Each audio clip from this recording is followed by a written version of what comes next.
You're addicted to being broke and struggling. I'm going to give you 3 NLP hacks to break this cycle now, right? Because it's about the addiction to poverty. If you struggled and almost succeeded and blew it up, this video is for you. Because most of you aren't unlucky. You're addicted to the dopamine hit of almost making it. You're a struggle junkie, right? You eat struggle and difficulties and trying to overcome like a crack addict hits a crack pipe, right? But let's talk about how we can break that addiction cycle right now. Because what you have to do is begin to look at, like, what are you getting out of this struggle? What are you getting out of almost making it and then doing something to self-destruct or blow it up, right? And what it is, you have a part of you that's hanging on to it. And it could be for any reason. In a future video, I'm going to take you through a technique just for that. But it could be safety, security, no responsibility, not drawing attention away from other people.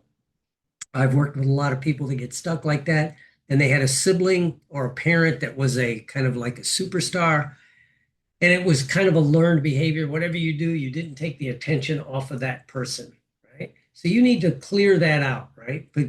And develop a new identity, because what happens, you develop this identity of a struggle junkie, if you will, or an almost make it person, and it becomes your identity. And until you get a new identity, you'll always go back to that. I use the analogy, it's kind of like a thermostat, right? That your body temperature is somewhere around 98.6, right? If you get sick, you get a virus, your temperature goes up as it's trying to fight it.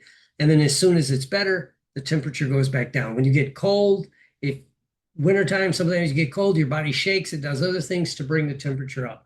But what if your thermostat is set for struggle? What if your thermostat is set for almost making it? Just not quite there, but almost making it. Right?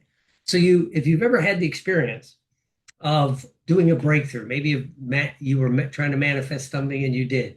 You got the date you wanted, you got the job you wanted, you were making the money you wanted, something happened. And then suddenly you somehow blew it up. I use that term. And it's because it's your body just trying to go back down, because it wants that struggle. It wants to remain in that thermostat range. Maybe you have a friend, they're used to making this much money, whatever it happens to be. And then something happens and they get a breakthrough and they're making almost twice as much money. One of two things is going to happen, as we all know. It's either this is going to become the new norm, the new identity, the new thermostat, and then they may even make more, or they'll blow it up and go back to the regular. So best to train like a performer to be an elite public speaker. That's coming up soon. That's HortonPsychology.com.